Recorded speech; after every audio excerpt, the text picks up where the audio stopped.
Hi, Year 11. Welcome to another recorded lecture by yours truly, Miss Gordon and Miss Curzons. Say hello, Miss Curzons. Hi, Year 11. We're going full on radio mode after all these remote lessons. Right, buckle up and sit tight for all things revision coming your way. So we're going to start with a quick summary of the play as a whole, because we know it's been a very long time since you read this text. So here is an overview. Businessman Arthur Birling is hosting a family dinner party to celebrate the engagement of his daughter Sheila and her boyfriend Gerald Croft, who, if you remember Year 11, is actually the son of another businessman. So Mr. Birling is benefiting a lot from this marriage. During the evening, Inspector Gould arrives to question the family regarding the suicide of a young girl named Eva Smith. The inspector interrogates the characters one by one, gradually revealing that they have each played a part in Eva's death. And the overall theme there, Year 11, if you remember, is collective responsibility, the idea that they have all contributed in some way. While Sheila and her brother Eric regret their behaviour and vow to change, their parents remain stubborn and unchanged. At the end of the play, it's revealed that there is no Inspector Gould, and there never has been one. As Mr. Birling dismisses the whole thing as a hoax, the phone rings and the family discover that a woman has just died in hospital, having committed suicide, and an inspector is coming to interview the family. So there's a bit of a cliffhanger at the end. We don't know how they'll behave when the real inspector arrives to interview them, whether they'll tell the truth or not. So this play happens in 3 parts, Year 11, if you can remember your structure. There's Act 1, Act 2 and Act 3, and each scene is called continuous action, because at the end of each scene, the curtain drops and it lifts and it continues again from exactly the same place as when it paused. So that's important to remember, that one scene, one setting. So we're in the living room of the what are they called? The Birlings. I was going to say the Crofts. Whoops. The Birlings' house where they were having dinner, and it stays there throughout the whole play, and it's over one evening, probably not very long. I'd say an hour or two. Only a couple of hours. So please do remember that we do not move to any other time in the play, and we do not move to any other setting in our text. Very important. So Act 1, let's recap the main points of what happens in Act 1 then. Priestley, J.B. Priestley is the writer of our play, in case that wasn't obvious. Make sure you spell the name right. Priestley begins with detailed stage directions describing each of the characters in the Birlings' home. And here's an example: substantial and heavily comfortable, but not cozy and homelike. That opening page of An Inspector Calls in the text, you may remember pretty much the whole opening page is just all stage directions. And your class teacher will probably recap with you in the... I'm struggling. Recap this with you in detail. But you can tell so much from the stage directions of An Inspector Calls. They're really, really important. And you must analyse these stage directions, please.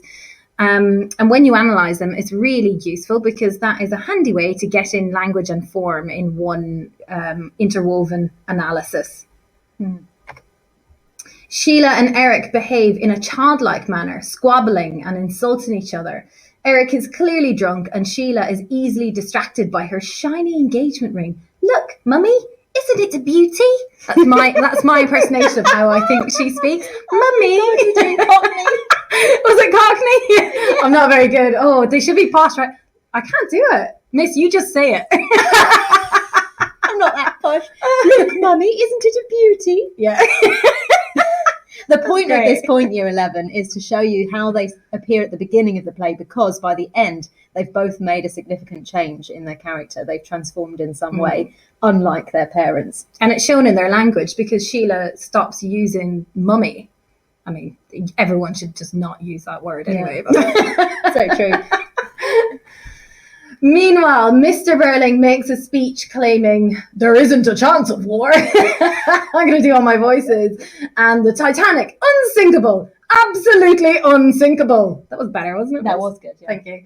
Priestley, so he was writing this play in 1945, but he set the play in 1912. Now, anyone with decent quiz knowledge of just dates and history will know that this came after the Second World War, okay? First World War is 1914 to 18. Second World War is 39 to 45. Was it 45? So, 44 or 45. So that's really, really important in terms of what the audience would have been able to see in the play versus what the characters actually say. So he set the play in 1912, allowing him to use dramatic irony here to expose Birling's ignorance. So, for example, Birling claiming, "Oh, the Titanic will never sink," and the audience would be like, "Iceberg dead ahead." Shouldn't really joke about this, but it did in fact sink. So he looks foolish.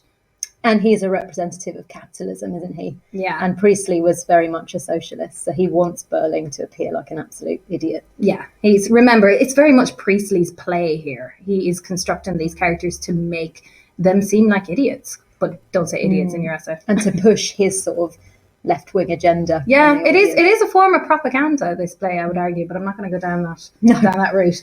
So as Birling begins to dismiss the idea of collective responsibility, which Miss was talking about earlier, that everyone has a role to play, a man has to mind his own business and look after himself and his own, and he's interrupted by the arrival of Inspector Gill. So again, the stage directions being very, very telling throughout the whole play, actually. They have Birling, the symbolism of capitalism, spouting his own motto of look after yourself. And then ding dong, here comes a socialist inspector here to undermine you and prove you wrong.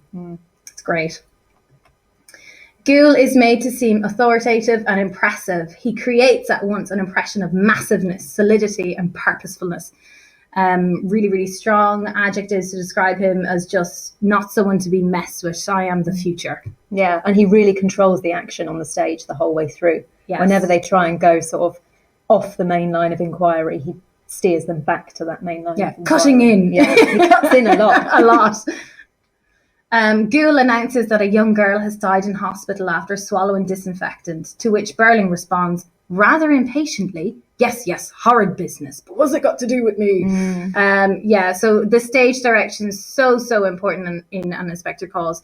And the beauty is, if you can really understand that first act and analyse these together, it's kind of a one-trick pony, our Priestley, it kind of just does the same thing again and again. So yeah, and this idea of him being impatient after just learning that a young girl's committed suicide. Her insides are burned out. Selfless, how selfish he is. He really does not care about other people at all. Right, so we've got to the bit where the inspector's arrived. And he shows a photograph of the woman to Mr. Birling, and Mr. Birling has to admit, actually, he does recognise this photograph, and that this girl, Eva Smith, she did used to work for him. She worked in his factory, but he had fired her because she asked for a raise, and she'd organised for a kind of a protest from the other workers to ask for an increase in their salary. And his argument for firing her is that, well, she had a lot to say, far too much, so she had to go. And that photograph actually acts as a dramatic device throughout the rest of the play. So it is quite important to make sure you are examining these Priestley's use of dramatic devices and what is their purpose. And I love that. She had too much to say, so out she goes. Yeah. I mean, he definitely would have sacked me. And he's essentially saying, working class people don't deserve to speak their mind. They don't deserve to have a voice. Yeah, working class women especially. Yeah. And look at what a hypocrite he is. He spent the whole evening spouting off, giving speeches, talking a lot, saying a lot. Yourself. And yet he won't allow Eva Smith to say anything. Or look after herself with enough money to live. So even though he admits he knew her and that he fired her, he doesn't accept that he has anything to do with her suicide. But the inspector undermines him once again and points out, well, what happened to her then may have determined what happened to her afterwards, a chain of events. And that is a key quotation there, year 11, the idea that everything is interlinked, that things lead on to other things and you can't look at different events in isolation. So they've all contributed in some way. And linking again to the key theme of collective responsibility, you have to see that everything you do causes a reaction. Impacts other people, yes. So then Sheila enters the room. She's just been outside with her mother. Looking at her shiny ring. Yeah, looking at her ring, admiring herself. She enters the room, asks what's happening. When she hears about Eva and what her father did to her, Sheila exclaims, but these girls aren't cheap labour, they're people. I like that one. People. Oh, they're people. The italics so deliberate there. It's kind of highlighting that her view on working class citizens is very, very different to her father's. Her father sees them as objects, as things that he can use, whereas Sheila actually views them as individuals who have feelings and thoughts and deserve to be treated well. And already foreshadowing that the younger generation is going to be the one most capable of change. Exactly. When she's shown the photograph, Sheila gives a half-stifled sob, and it's revealed that she also got Eva fired from a job, from her next job at Millwoods, which is like a department store. So after being fired by Mr. Birling, Eva managed to get herself a new job in a shop, and then Sheila came along and got her fired from that as well. And her reasoning for that was because she was basically jealous of Eva. She saw her holding up a dress, and she realised that Eva actually looked prettier in the dress than she did, and she couldn't stand it. So she complained to the manager and got Eva fired. So there's this horrible sense of entitlement here, and kind of using your status, your social status, your power, to ruin other people's lives. But it's really presented her as this real spoiled girl, brat, isn't she? Yeah. Unlike her father, though, Sheila does accept responsibility for what she's done. So she immediately says, miserably, so I'm really responsible. She doesn't even need to have it impressed on her. She accepts it from the very beginning. I have played a part in this girl's death. Even that language, I'm responsible, which is something Birling never admits to. No. The inspector explains that Eva then changed her name to Daisy Renton. Dun, At dun, this dun. point, Gerald is shocked. Gerald, remember, is Sheila's fiancé. He's like, what? Oh, miss, that was good. And that suggests that he too has known this young woman, but obviously didn't realise until it was revealed that she changed her name. And so at this point, the curtain drops. Cliffhanger. We all know, oh, Gerald knew her too, but we don't know why. Yeah. So there's a bit of a cliffhanger there. All right, on to Act 2 then. I love it. It's like, Gerald, what have you done? Right, at the beginning of this act, so remember, continuous action. The curtain lifts at the moment where it just dropped on Act 1. So at the beginning of this act, Gerald tries to convince Sheila to leave the room. She obviously had about as much as she can stand. Oh, honey, you're too female to hear this. You're too weak. Why don't you leave the room? But Sheila refuses. Go on, Sheila, you're grown up a little bit. Yeah, already you can see her changing. Yeah. She's standing her ground. Yeah. And this is kind of another key theme, is gender and the treatment of women. Absolutely, which was also hinted at in Act 1 when she was kind of teasing and playing with Gerald when they announced their engagement. She said, where were you last summer? And now we're kind of seeing like all the pieces coming together here in this act. Gerald describes how he first met Eva, or Daisy, at the Palace Bar, where he saw her being harassed by Alderman Meggerty, a local political figure. So this is kind of highlighting that there is corruption and ill treatment of the female working class by all of these people in positions of power who should be protecting these girls, but are taking advantage of them. Mrs. Birling is staggered that someone of Meggerty's rank could behave so poorly, exposing her class prejudice. She's just blind to this, that she's so shocked that this could happen, shows her naivety and ignorance of the world. And what's interesting is that while she's staggered, Sheila actually says, oh yes, everyone knows about old man Meggerty. Yeah. So Sheila is it isn't willful as naive. Ignorance? Yeah, and Sheila is not as innocent as you think initially. We've come a long way from saying mummy. Gerald saved Eva, oh, such a gentleman, from Meggerty and provided her with some food and a place to stay. She then became his mistress. He does not apologise for this, and that's very important. And instead states, I suppose it was inevitable. After a few months, Gerald broke up with Eva, or Daisy, and she moved out of the flat. So we see here Gerald. I'm thinking dog, Gerald. Gerald comes in, and this is always a conflicting character for the class, because you always ask some of your students, do you think Gerald was wrong? Do you think he was right? And it's always very interesting. Some students always think, oh no, he took her in, he gave her a place to stay, and she consented to sleeping with him. Yeah. But I can't stand him. I think he's possibly one of the worst characters, you know that? Because he just completely took advantage of her. He uses his position as someone with money. Yeah, and then casts her aside because he knows he'd never be with her because of her social class. No, I think he's actually horrible. And the idea that, it was inevitable, as if there's nothing he could have done to avoid this affair. Oh my God! No, Gerald, it wasn't inevitable. At no point does he turn to Sheila and say, I'm sorry. No. Either. No, he had an affair. He cheated on her and is not sorry for it. And still expects her to marry him. The inspector reveals that Mrs. Birling is a board member of a local women's charity. Eva, pregnant, went to this charity for help, but was turned away because of Mrs. Birling's prejudice against her. She was claiming elaborate fine feelings and scruples that were simply absurd in a girl in her position. Very good. Oh, thank you. So here we go, Mrs. Birling. Do you know what? At least she's consistent as a character. Is. Consistently awful. Prejudiced, just, she's on the board of a charity that's sole purpose in life is to help women. And she decides, because she doesn't want to, she takes a dislike against this girl. She decides, I'm not going to help her, and blocks the charity from helping her. Could you be more awful? You could be Gerald. And you can see that the only reason that she refused help was because she just didn't like Daisy/Eva. She used my name. She used the name Birling. Yeah. Oh, yes. And that isn't included on this slide, is that she is against Eva from the start because Eva introduces herself as Mrs. Birling. And obviously... Such a crime. The real Mrs. Birling is like, you can't claim my name. How dare a girl of your class claim my name? And so that offends her, and she considers it, what's the word she uses? Impertinent. Impertinent, that's it. Like inappropriate and rude.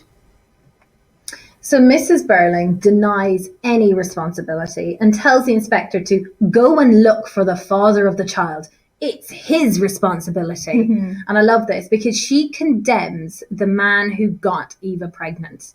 She's saying it's all his fault. She's looking for a scapegoat. She's looking to deny any responsibility. And in the process, she is passing all blame and responsibility on to the man who got Eva pregnant, which is, fantastic, because who does it turn out to be? And it's interesting that she uses the verb go and look, as if that man who's done this awful thing couldn't be anywhere near me. There's no chance that he could possibly be someone I know. And I love that she's telling this man of massiveness and solidity to go. She thinks she's got so much authority when she hasn't at all. She swans in saying, I'm Mrs. Birling. My husband used to be on the board, and what's it? He's flaunting his Is he going to get not a knighthood, or is he up for a knighthood? Yes, he is. Yeah. Gosh. So as Mrs. Birling blames the father, Eric, Sheila's brother, Mr. and Mrs. Birling's son, enters the stage and the curtain falls. And here we have our next cliffhanger. Isn't it brilliant? So we realise at this point, just as Mrs. Birling and Sheila also realise, that Eric is in fact the father of Eva's unborn baby. So in Act 3, Eric has to admit that he also knew Eva and that he had gotten drunk and forced her to sleep with him. He says, I was in that state when a chap easily turns nasty and I threatened to make a row. Now this is essentially rape. Year 11. This is, it's forced sex. It's sex without consent. So Eric, in a way, you could argue, is worse than Gerald in that sense, because at least Gerald actually had consent from Eva. Then obviously she gets pregnant from Eric, and in order to support her, Eric steals £50 from his father to give her. Eric digging that hole. Really, he's just getting worse and worse. And then when Mr. Birling hears this, he's more upset about the £50 that Eric has stolen than anything else that's been revealed the whole evening. That's the worst thing. That's the worst thing has happened. That he's not lost the girl quid. inside. Yeah.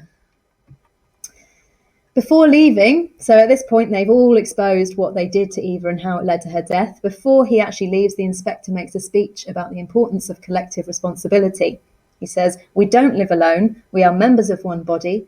If men will not learn that lesson, then they will be taught it in fire and blood and anguish. I love it. This is my favourite speech of the whole play, because it's that biblical imagery, judgment day is upon you. I'm the one on God sentencing you to for your sins. Just great. And that foreshadowing that obviously the audience will understand, because they know that 2 world wars were still to come.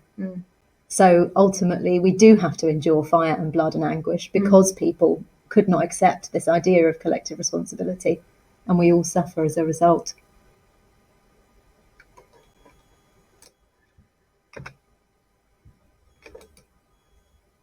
Okay, so the inspectors walked out after making that momentous speech, and the family is reeling from what's just happened to them. You know, they were never expected to be spoken to that way by an inspector and told that they're responsible for somebody's death. So they're all standing there in shock when Gerald returns. Now, Gerald walked out after he'd been interrogated to go for a walk because he was supposedly quite upset after realising that Daisy had died. He comes back and says, "I've just spoken to a policeman, and Inspector Gould was not a real inspector. There is no Inspector Gould." And so to make sure of this, they actually ring up the police station first. The police chief, isn't it? And the police chief says he doesn't know an Inspector Gould. And then to make doubly sure, they ring up the hospital and they find that there's been no suicide case today. In fact, there's been no suicide case for months. So they think, oh, well, we're in the clear. It was all a joke. So I'm laughing because it's at this moment every student ever says Gould sounds like ghost. Yeah, what a shocker. I actually, every time I was typing it, I typed Google and I had to delete the second G. Oh, don't put that in there, Liz. So obviously, Gerald, Mr. and Mrs. Birling are like, oh, well, we're in the clear. It's fine. You know, we can forget what's happened. It's as if nothing happened in the first place. We can go back to normal. And in fact, Gerald says to Sheila, everything's all right now, Sheila. What about this ring?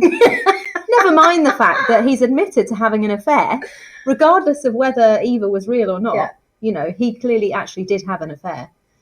And he thinks that they can just go back to normal. But Eric and Sheila, the younger generation, the younger Birlings, have actually learnt a permanent lesson. They say, well, I think this is Sheila that's speaking. I remember what he said, how he looked, and what he made me feel. And that list of three really reinforcing that she's not going to forget this lesson. She is willing to change. And I think that is Priestley's overarching message, is that there is hope for the future, that young people can make a difference. Because she's referred to, isn't she, as an impressionable young girl. Yes. As a kind of derogatory term almost, to say like, oh, what do you know? You know, anyone can make an impression on you. But it's actually just highlighting the generation divide there of the younger generation are capable of change. And that is typically who socialism targeted, younger people. So at the end of the play, after Mr. and Mrs. Birling are mocking the younger Birling, saying, oh, get over it, like it doesn't matter, he wasn't real anyway, no woman's died, ha ha ha, the famous younger generation making a big deal out of nothing. Dun dun dun, the phone rings. Mr. Birling answers. He says, that was the police. A girl has just died on her way to the infirmary after swallowing some disinfectant. The police inspector is on his way here to, I think that says, what does it say? Make some inquiries, ask some questions. Yeah. Good guess. Good guess. And that's the end of the play. That's the final line. Back again. So it's a circular narrative in that you kind of you end where you started. They're about to be interrogated, but this time round you don't know how they're going to respond. Will they change? What will happen? How will they react to everything? Will they accept responsibility? It kind of alludes that you know, Gerald, who started off in the play kind of in the middle of that generation divide, he wasn't with the older generation, wasn't with the younger. He seemed to side more with the older generation towards the end. So it alludes to the fact that perhaps, you know, Mr. and Mrs. Birling have not changed at all. We know that Sheila and Gerald, Sheila and Eric will take responsibility, but still kind of on the fence of Gerald. I just really dislike Gerald, so I think he won't. Yeah, I shoehorn him with Birling and Mrs. Birling. And the whole way through, he's backing up what Mr. Birling says, especially in that opening act, where Mr. Birling's saying, oh, you know, you can't trust these working class people. You know, if you pay them more, they'd just spend it all. For the world. Yeah. And Gerald says, yes, I agree. You know, he backs up everything that Mr. Birling says. Yeah. And then when he leaves, you know, he really just goes to do a bit of digging on the inspector and find a way out of everything. So, yeah, we don't like Gerald. He supposedly was so emotional about Daisy, but in reality, he just wanted to find out whether Gould was legit or not. Yeah. So entrances and exits are really, really important for an Inspector Calls. As you can see, you know, they're quite dramatic. Everything is super dramatic, to really emphasize it on the stage, and always think of the characters as symbols and what they represent. And the Inspector is quite an interesting character because he represents, I don't know, he's like this omniscient presence who doesn't really seem to represent like a person in particular. He's an ideology. He's an ideology. He's the movement. You know, he's the if this doesn't happen, you know, learn from me and learn from my mistakes. So yeah, it is quite important to see him as a construct and how he's leading the ideas in the play. I think I can't think of anything else now. I need to think when it comes to summary. Dramatic devices, telephone ringing, entrances, exits, photographs, and the fact that he shows that photograph to different characters on stage at different points. And he refuses. Once he's shown it to one person, the other character are all like, well, can we see it? Yeah. He says no. Yeah. One line of inquiry at a time. So he absolutely has complete control over the action in this play. So you could argue, there's lots of ways you could argue that what the Inspector is. You could say that he's almost come from the future because he somehow knew about this death of Eva before it even happened. I'm thinking Terminator. Yeah, it's weird. It's like he can time travel. But he was really into that, Priestley. He was really into those kind of those complex narratives and I don't want to say fantasy, but that kind of futuristic like writing. It was really his style of writing. But, you know, genre of the play, you know, there is a mystery to it. It is quite complex, but it's also very political. Yes, and the Inspector is ultimately Priestley's mouthpiece for his socialist views. Yes, yeah, and I think also it's also worth remembering Year 11 that you will get an extract question for this exam. It's a 40-mark question. 5 marks of that for SPAG, 35 marks for content. You do get an extract, and the question could either be character or theme, and the extract is to be used as a springboard to answering that question. You still have to know quotations from the wider play. You still have to reference the wider play. And just because you get the extract doesn't mean you have to start with analysing the extract, but you should be looking, you know, equally half your essay on that extract and the other half on the rest of the play. Context. We were laughing about this earlier. Yeah. I mean, you are not marked for context officially.